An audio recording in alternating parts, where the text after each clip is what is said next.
شروع اللہ کا نام لے کر جو بڑا مہربان نہایت رحم والا ہے۔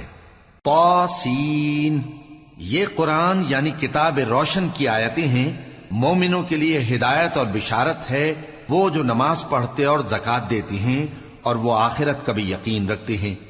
جو لوگ آخرت پر ایمان نہیں رکھتے ہم نے ان کے اعمال ان کے لیے آراستہ کر دیے ہیں تو وہ بھٹکتے پھر رہے ہیں۔ یہی لوگ ہیں جن کے لیے برا عذاب ہے اور وہ آخرت میں بھی بہت نقصان اٹھانے والے ہیں۔ اور تم کو یہ قرآن اس حکیم و علیم کی طرف سے عطا کیا جاتا ہے۔ جب موسیٰ نے اپنے گھر والوں سے کہا کہ میں نے آگ دیکھی ہے، میں وہاں سے رستے کا پتہ لاتا ہوں یا کوئی شعلہ یعنی ایک انگارہ تمہارے پاس لاتا ہوں تاکہ تم آگ تاپو۔ جب موسیٰ اس کے پاس آئے تو ندا آئی کہ وہ جو آگ میں تجلی دکھاتا ہے بابرکت ہے اور وہ جو آگ کے ارد گرد ہے، اور اللہ جو تمام عالم کا پروردگار ہے پاک ہے۔ اے موسیٰ، میں اللہ ہوں، عزت والا، حکمت والا، اور اپنی لاٹھی ڈال دو۔ سو جب اسے دیکھا تو اس طرح حرکت کر رہی تھی گویا سانپ ہے، تو پیٹ پھیر کر بھاگے اور پیچھے مڑ کر نہ دیکھا۔ فرمایا، اے موسیٰ ڈرو مت، میرے پاس پیغمبر ڈرا نہیں کرتے۔ ہاں، جس نے ظلم کیا پھر برائی کے بعد اسے نیکی سے بدل دیا تو میں بخشنے والا مہربان ہوں۔ اور اپنا ہاتھ اپنے گریبان میں ڈالو، بے عیب سفید و روشن نکلے گا۔ ان 2 معجزوں کے ساتھ جو 9 معجزوں میں داخل ہیں فرعون اور اس کی قوم کے پاس جاؤ کہ وہ بدکردار لوگ ہیں۔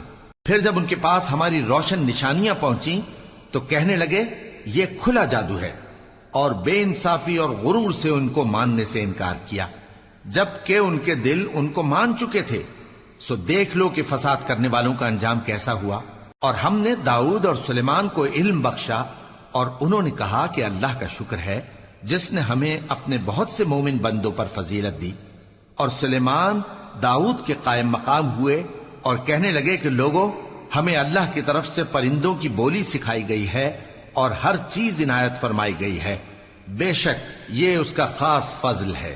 اور سلیمان کے لیے جنوں اور انسانوں اور پرندوں کے لشکر جمع کیے گئے اور پھر ان کی جماعتیں بنائی گئیں، یہاں تک کہ جب چیونٹیوں کے میدان میں پہنچے تو ایک چیونٹی نے کہا کہ چیونٹیوں، اپنے اپنے بلوں میں داخل ہو جاؤ، ایسا نہ ہو کہ سلیمان اور اس کے لشکر تم کو کچل ڈالیں اور ان کو خبر بھی نہ ہو۔ تو وہ اس کی بات سے ہنس پڑے اور کہنے لگے کہ اے پروردگار، مجھے توفیق عنایت کر کہ جو احسان تو نے مجھ پر اور میرے ماں باپ پر کیے ہیں ان کا شکر کروں اور ایسے نیک کام کروں کہ تو ان سے خوش ہو جائے، اور مجھے اپنی رحمت سے اپنے نیک بندوں میں داخل فرما۔ اور جب انہوں نے پرندوں کا جائزہ لیا تو کہنے لگے کیا سبب ہے مجھے ہدہد نظر نہیں آتا؟ کیا کہیں غائب ہو گیا ہے؟ میں اسے سخت سزا دوں گا یا ذبح کر ڈالوں گا یا میرے سامنے اپنی بے قصوری کی واضح دلیل پیش کرے۔ ابھی تھوڑی ہی دیر ہوئی تھی کہ ہدہد آ موجود ہوا اور کہنے لگا کہ مجھے ایک ایسی چیز معلوم ہوئی ہے جس کی آپ کو خبر نہیں، اور میں آپ کے پاس ملک سبا سے ایک یقینی خبر لے کر آیا ہوں۔ میں نے ایک عورت دیکھی کہ ان لوگوں پر حکومت کرتی ہے اور ہر چیز اسے میسر ہے، اور اس کا ایک شاندار تخت ہے۔ میں نے دیکھا کہ وہ اور اس کی قوم اللہ کو چھوڑ کر آفتاب کو سجدہ کرتے ہیں، اور شیطان نے ان کے اعمال انہیں آراستہ کر دکھائے ہیں اور ان کو رستے سے روک رکھا ہے، پس وہ رستے پر نہیں آتے، اور نہیں سمجھتے ہیں کہ اللہ کو جو آسمانوں اور زمین میں چھپی چیزوں کو ظاہر کر دیتا اور تمہارے پوشیدہ اور ظاہر اعمال کو جانتا ہے، کیوں سجدہ نہ کریں؟ اللہ کے سوا کوئی عبادت کے لائق نہیں، وہی عرش عظیم کا مالک ہے۔ سلیمان نے کہا اچھا، ہم دیکھیں گے تو نے سچ کہا ہے یا تو جھوٹا ہے۔ یہ میرا خط لے جا اور اسے ان کی طرف ڈال دے، پھر ان کے پاس سے ہٹ جانا اور دیکھنا کہ وہ کیا جواب دیتی ہیں۔ ملکہ نے کہا کہ دربار والوں، مجھ تک ایک نامہ گرامی پہنچایا گیا ہے، وہ سلیمان کی طرف سے ہے، اور مضمون یہ ہے کہ شروع اللہ کا نام لے کر جو بڑا مہربان نہایت رحم والا ہے، بعد اس کے یہ کہ مجھ سے سرکشی نہ کرو اور مطیع و فرما بردار ہو کر میرے پاس چلے آؤ۔ خط سنا کر کہنے لگی کہ اے اہل دربار، میرے اس معاملے میں مجھے مشورہ دو، جب تک کہ تم حاضر نہ ہو اور صلاح نہ دو میں کسی کام کا فیصلہ نہیں کیا کرتی۔ وہ بولے کہ ہم بڑے زوراور اور سخت جنگجو ہیں، اور حکم آپ کے اختیار میں ہے، تو جو حکم دیجیے گا اس کے انجام پر نظر کر لیجئے گا۔ اس نے کہا کہ بادشاہ جب کسی شہر میں داخل ہوتے ہیں تو اس کو تباہ کر دیتے ہیں اور وہاں کے عزت والوں کو ذلیل کر دیا کرتے ہیں، اور اسی طرح یہ بھی کریں گے، اور میں ان کی طرف کچھ تحفہ بھیجتی ہوں اور دیکھتی ہوں کہ قاصد کیا جواب لاتے ہیں۔ پس جب قاصد سلیمان کے پاس پہنچا تو سلیمان نے کہا، کیا تم مجھے مال سے مدد دینا چاہتے ہو؟ سو جو کچھ اللہ نے مجھے عطا فرمایا ہے وہ اس سے کہیں بہتر ہے جو تمہیں دیا ہے۔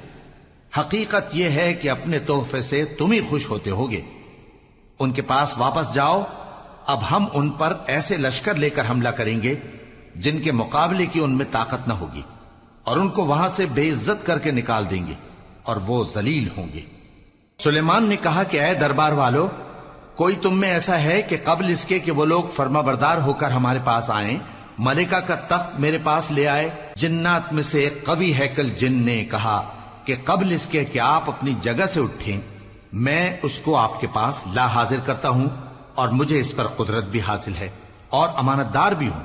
ایک شخص جس کو کتاب الہی کا علم تھا کہنے لگا کہ میں آپ کی آنکھ کے جھپکنے سے پہلے پہلے اسے آپ کے پاس حاضر کیے دیتا ہوں۔ جب سلیمان نے تخت کو اپنے پاس رکھا ہوا دیکھا تو کہا کہ یہ میرے پروردگار کا فضل ہے تاکہ مجھے آزمائے کہ میں شکر کرتا ہوں یا کفران نعمت کرتا ہوں، اور جو شکر کرتا ہے تو اپنے ہی فائدے کے لیے شکر کرتا ہے، اور جو ناشکری کرتا ہے تو میرا پروردگار بے نیاز ہے، کرم کرنے والا ہے۔ سلیمان نے کہا کہ ملکہ کے امتحان عقل کے لیے اس کے تخت کی صورت بدل دو، دیکھیں کہ وہ سوج رکھتی ہے یا ان لوگوں میں سے ہے جو سوج نہیں رکھتے۔ پھر جب وہ آ پہنچی تو پوچھا گیا کہ کیا آپ کا تخت بھی اسی طرح کا ہے؟ اس نے کہا کہ یہ تو گویا ہو بہو وہی ہے، اور ہم کو اس سے پہلے ہی سلیمان کی عظمت و شان کا علم ہو گیا تھا، اور ہم فرما بردار ہیں۔ اور وہ جو اللہ کے سوا دوسروں کی پرستش کرتی تھی، سلیمان نے اس کو اس سے منع کیا کہ وہ کافروں میں سے تھی۔ اس کے بعد اس سے کہا گیا کہ محل میں چلیے۔ جب اس نے اس کے فرش کو دیکھا تو اسے پانی کا حوض سمجھا اور کپڑا اٹھا کر اپنی پنڈلیاں کھول دی۔ سلیمان نے کہا، یہ ایسا محل ہے جس کے نیچے بھی شیشے جڑے ہوئے ہیں۔ وہ بول اٹھی کہ پروردگار، میں اپنے آپ پر ظلم کرتی رہی تھی، اور اب میں سلیمان کے ساتھ اللہ رب العالمین پر ایمان لاتی ہوں۔ اور ہم نے سمود کی طرف ان کے بھائی صالح کو بھیجا کہ اللہ کی عبادت کرو، تو وہ دو فریق ہو کر آپس میں جھگڑنے لگے۔ صالح نے کہا کہ اے قوم، تم بھلائی سے پہلے برائی کے لیے کیوں جلدی کرتے ہو، اور اللہ سے بخشش کیوں نہیں مانگتے تاکہ تم پر رحم کیا جائے؟ وہ کہنے لگے کہ تم اور تمہارے ساتھی ہمارے لیے برا شگون ہیں۔ صالح نے کہا کہ تمہاری بدشگونی اللہ کے پاس ہے، بلکہ تم ایسے لوگ ہو جن کی آزمائش کی جاتی ہے۔ اور شہر میں 9 شخص تھے جو ملک میں فساد کیا کرتے تھے اور اصلاح سے کام نہیں لیتے تھے۔ کہنے لگے کہ اللہ کی قسم کھاؤ کہ ہم رات کو اس پر اور اس کے گھر والوں پر شبخون ماریں گے، پھر اس کے وارثوں سے کہہ دیں گے کہ ہم تو اس کے گھر والوں کے موقع ہلاکت پر تھے ہی نہیں، اور ہم سچ کہتے ہیں۔ اور وہ ایک چال چلے، اور ہم نے بھی ایک تدبیر کی، اور ان کو کچھ خبر نہ ہوئی۔ تو دیکھ لو کہ ان کی چال کا انجام کیسا ہوا۔ ہم نے ان کو اور ان کی قوم سب کو ہلاک کر ڈالا۔ اب ان کے یہ گھر ان کے ظلم کے سبب تلپٹ پڑے ہیں۔ جو لوگ علم رکھتے ہیں ان کے لیے اس میں نشانی ہے، اور جو لوگ ایمان لائے اور ڈرتے تھے ان کو ہم نے نجات دی۔ اور لوط کو یاد کرو جب انہوں نے اپنی قوم سے کہا کہ تم بے حیائی کے کام کیوں کرتے ہو جبکہ تم دیکھتے ہو؟ کیا تم عورتوں کو چھوڑ کر لذت حاصل کرنے کے لیے مردوں کی طرف مائل ہوتے ہو؟ حقیقت یہ ہے کہ تم احمق لوگ ہو۔ تو ان کی قوم کے لوگ بولے تو یہ بولے، اور اس کے سوا ان کا کچھ جواب نہ تھا کہ لوط کے گھر والوں کو اپنے شہر سے نکال دو، یہ لوگ پاک بننا چاہتے ہیں۔ تو ہم نے ان کو اور ان کے گھر والوں کو نجات دی، مگر ان کی بیوی کہ اس کی نسبت ہم نے مقرر کر رکھا تھا کہ وہ پیچھے رہنے والوں میں ہوگی۔ اور ہم نے ان پر مے برسایا، سو جو مے ان لوگوں پر برسا جن کو متنبع کر دیا گیا تھا برا تھا۔ کہہ دو کہ سب تعریف اللہ ہی کے لیے ہے، اور اس کے ان بندوں پر سلام ہے جس کو اس نے منتخب فرمایا۔ بھلا اللہ بہتر ہے یا وہ جن کو یہ اس کا شریک بناتے ہیں؟ بھلا کس نے آسمانوں اور زمین کو پیدا کیا، اور کس نے تمہارے لیے آسمان سے پانی برسایا؟ پھر ہم نے اس سے سرسبز باغ اگائے، تمہارا کام تو نہ تھا کہ تم ان کے درختوں کو اگاتے، تو کیا اللہ کے ساتھ کوئی اور بھی معبود ہے؟ ہرگز نہیں، بلکہ یہ لوگ رستے سے الگ ہو رہے ہیں۔ بھلا کس نے زمین کو قرارگاہ بنایا اور اس کے بیچ نہریں بنائیں اور اس کے لیے پہاڑ بنائے، اور کس نے دو دریاؤں کے بیچ اوٹ بنائی؟ یہ سب کچھ اللہ نے بنایا، تو کیا اللہ کے ساتھ کوئی اور معبود بھی ہے؟ ہرگز نہیں، بلکہ ان میں اکثر علم نہیں رکھتے۔ بھلا کون بے قرار کی التجا قبول کرتا ہے جب وہ اس سے دعا کرتا ہے، اور کون اس کی تکلیف کو دور کرتا ہے، اور کون تم کو زمین میں اگلوں کا جانشین بناتا ہے؟ یہ سب کچھ اللہ کرتا ہے، تو کیا اللہ کے ساتھ کوئی اور معبود بھی ہے؟ ہرگز نہیں، مگر تم بہت کم غور کرتے ہو۔ بھلا کون تم کو جنگل اور دریا کے اندھیروں میں رستہ بتاتا، اور کون ہواؤں کو اپنی رحمت کے آگے خوشخبری بنا کر بھیجتا ہے؟ یہ سب کچھ اللہ کرتا ہے، تو کیا اللہ کے ساتھ کوئی اور معبود بھی ہے؟ ہرگز نہیں۔ یہ لوگ جو شرک کرتے ہیں، اللہ کی شان اس سے بلند ہے۔ بھلا کون خلقت کو پہلی بار پیدا کرتا پھر اس کو دوبارہ پیدا کرے گا؟ اور کون تم کو آسمان اور زمین سے رزق دیتا ہے؟ یہ سب کچھ اللہ کرتا ہے، تو کیا اللہ کے ساتھ کوئی اور معبود بھی ہے؟ ہرگز نہیں۔ کہہ دو کہ مشرکو، اگر تم سچے ہو تو دلیل پیش کرو۔ کہہ دو کہ جو لوگ آسمانوں اور زمین میں ہیں اللہ کے سوا غیب کی باتیں نہیں جانتے، اور نہ یہ جانتے ہیں کہ کب زندہ کر کے اٹھائے جائیں گے، بلکہ آخرت کے بارے میں ان کا علم ختم ہو چکا ہے، بلکہ یہ اس کی طرف سے شک میں ہیں، بلکہ یہ اس سے اندھے ہو رہے ہیں۔ اور جو لوگ کافر ہیں کہتے ہیں کہ جب ہم اور ہمارے باپ دادا مٹی ہو جائیں گے تو کیا ہم پھر قبروں سے نکالے جائیں گے؟ یہ وعدہ ہم سے اور ہمارے باپ دادا سے پہلے سے ہوتا چلا آیا ہے، کہاں کا اٹھنا اور کیسی قیامت؟ یہ تو صرف پہلے لوگوں کی کہانیاں ہیں۔ کہہ دو کہ ملک میں چلو پھرو، پھر دیکھو کہ گناہگاروں کا انجام کیا ہوا ہے، اور ان کے حال پر غم نہ کرنا، اور نہ ان چالوں سے جو یہ کر رہے ہیں تنگ دل ہونا۔